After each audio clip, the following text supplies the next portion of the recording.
Hello everyone, welcome to my channel. Please subscribe and keep watching more details. The Young and the Restless Monday, January 27 recap. Sharon's last tango with Cameron Chance investigates Jordan's death. The Young and the Restless YNR spoilers recap for Monday, January 27, reveals that Claire Newman Haley Aaron will try to take the blame for the plot to eliminate Jordan Colleen Zink, but Victoria Newman Amelia Heinel and Nikki Newman Melody Thomas Scott will admit to Victor Newman Eric Braden that they were involved. Victor will berate the Newman women for leaving him in the dark and will point out that the cops are going to have plenty of questions. There'll be some talk about the security team getting briefed and about the transfer of Jordan's body to the morgue. At the cottage, Nick Newman Joshua Morrow will assure Sharon Newman Sharon case that she's going to get through this and will admit his mind went to a bad place when her car was found in the river. If Sharon hadn't made it out of all this alive, Nick won't know what he would have done. Sharon will share a hug with Nick before he heads to the main house. That'll leave Sharon alone while Faith Newman Raylan Castor is asleep upstairs. Cameron Kirsten Lyndon Ashby will appear to Sharon again while she still has PCP in her system, so she'll talk about her guilt over framing Daniel Romalotti Jr. Michael Graziadei. However, Cameron will argue that Sharon was under the influence of drugs and suggest that forgiveness is possible, but that starts with forgiving herself. Cameron will seem surprisingly wise and sweet as he hints that this may be their last tango. After Cameron says it's been a wild ride, he'll tell Sharon so long, baby, and give her a kiss on the cheek. Sharon will also say goodbye to Cameron before he disappears. Once Nick makes it to the main house and learns Jordan is dead, Chancellor Connor Floyd will come in with questions about her demise. Victor will claim Jordan went looking for Claire and Victoria at the TAC house because she wanted to end their lives. Victor will also lie that Jordan took out a poison vial and downed it when she realized she was cornered. Instead of being sent back to prison, Jordan opted for a fatal way out. When Chance asks if the poison vial is still there, Victor will claim that the police already confiscated it. Chance will head to the TAC house to do a little more investigating, so Nick and Victor will go with him. After Victor recaps Jordan admitting her partnership with Ian Ward Ray Wise, he'll add that Jordan said Ian killed Heather Stevens Vale Bloom. Victor won't think Ian went far and will suggest luring him out of hiding by going public with Jordan's fatal outcome. Chance won't think that's a good idea and will act like it could make Ian more volatile. Nick will stress the importance of protecting Mariah Copeland Cameron Grimes, Tessa Porter Kate Fairbanks and Aria Porter Copeland Maddie and Millie Engel since Ian is still on the loose. Back at the cottage on Monday's YNR episode, Sharon will be taken aback when a tearful Mariah shows up looking terrified.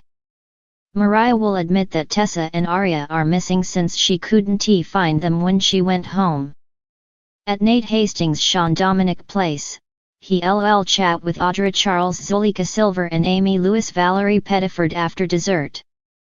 Nate will have some updates to share since Damian Nathan Owens agreed to come to Genoa City to discuss the job offer further. Nate will also tell Amy about Damian being the owner of the parent company of the businesses he's been working for. That'll shock Amy since Damian previously seemed so down on his luck and had become unmotivated. Since Damian is obviously a successful entrepreneur, Nate will question his motives for following up on the job offer. Amy will point out that Damian is a smart guy and might be looking into things because he's suspicious. Nate will decide he needs to come clean once Damian shows up tomorrow and he'll think it's time for Amy to reunite with her son, too. Amy will be nervous about losing Damian forever, but Nate and Audra will lift her spirits with some positive predictions. Nate will reiterate that he's willing to look into healthcare options for Amy, who'll be touched. Once Amy leaves, Nate will praise Audra for her part in helping to make Amy feel better. The Young and the Restless spoilers say some shocking Damien news is just around the corner, so stay tuned. In the heart of Genoa City, the episode of The Young and the Restless on Monday, January 27, 2025, unfolded with a tapestry of suspense, emotion, and revelations that left viewers on the edge of their seats. Sharon's perilous dance with Cameron. Sharon Newman, a beacon of resilience in Genoa City, found herself ensnared in a perilous situation orchestrated by the nefarious Cameron Kirsten. Their history, fraught with manipulation and torment, resurfaced as Cameron lured Sharon into a final confrontation. The setting was eerily reminiscent of their past encounters, a dimly lit warehouse on the outskirts of town, echoing with memories of betrayal. As Sharon entered the warehouse, the air thick with tension, Cameron emerged from the shadows, his demeanor a blend of menace and unsettling calm. "Did you miss me, Sharon?" he taunted, his voice dripping with malice. Summoning her inner strength, Sharon retorted, "What do you want, Cameron? Haven't you done enough damage?" A sinister smile played on Cameron's lips. "This is our last dance, Sharon. Let's make it memorable." The ensuing confrontation was a psychological tango, with Sharon and Cameron exchanging barbs that peeled back layers of their tumultuous history. Cameron's obsession was palpable, but Sharon's determination to break free from his grasp was unwavering. Just as the tension reached its zenith, the distant wail of sirens pierced the silence. Cameron's expression shifted from smug satisfaction to alarm. Unbeknownst to him, Sharon had managed to discreetly signal for help before arriving. "This isn't over," Cameron hissed, retreating into the shadows as law enforcement closed in. Sharon exhaled deeply, relief washing over her. The nightmare with Cameron might finally be coming to an end, but the scars he left would take time to heal. Chance's investigation into Jordan's mysterious death. Meanwhile, Detective Chance Chancellor was deep into the investigation surrounding the unexpected death of Jordan Wilde. The circumstances were murky, and the list of potential suspects was growing.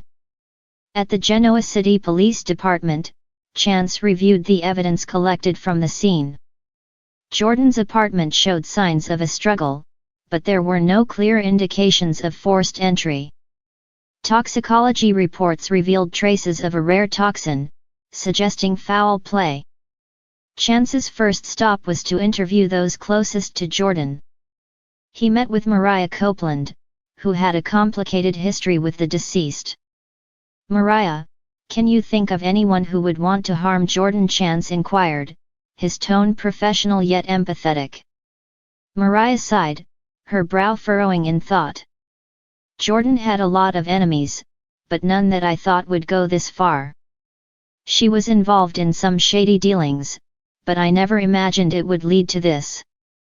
Next, Chance visited Victor Newman, whose connections and resources often provided insights beyond the reach of standard investigations. "Victor, I need your help. Jordan's death doesn't add up, and I have a feeling there's more beneath the surface." Victor leaned back in his chair, steepling his fingers.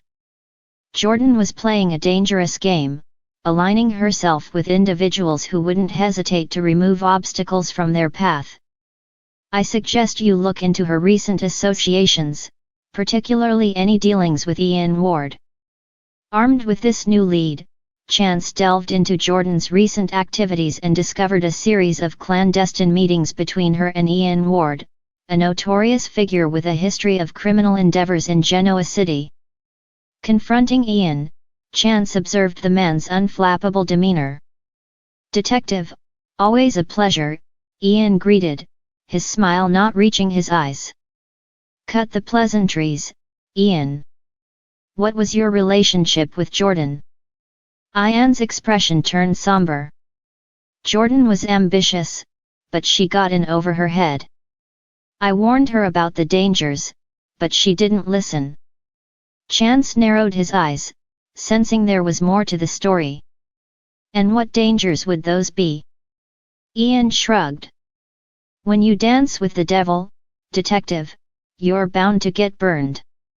As the investigation progressed, chance uncovered a web of deceit, betrayal, and power struggles. Jordan had been entangled in a scheme that threatened to expose powerful individuals, and it seemed someone had taken drastic measures to ensure her silence. Victor and Nikki's confrontation. Elsewhere in Genoa City, tensions flared between Victor and Nikki Newman. Victor had discovered that Nikki had been withholding information regarding Jordan and Claire's recent activities. "Nikki, why didn't you come to me with this?" Victor demanded, his voice tinged with frustration. Nikki met his gaze, unwavering. "I was trying to protect our family, Victor. Not everything requires your intervention."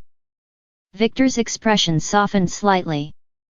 "We need to trust each other, especially now. Keeping secrets will only tear us apart." Nikki sighed, the weight of recent events evident in her demeanor. "You're right. But sometimes, I feel like your way isn't the only way." The two shared a moment of understanding, realizing that their strength lay in unity.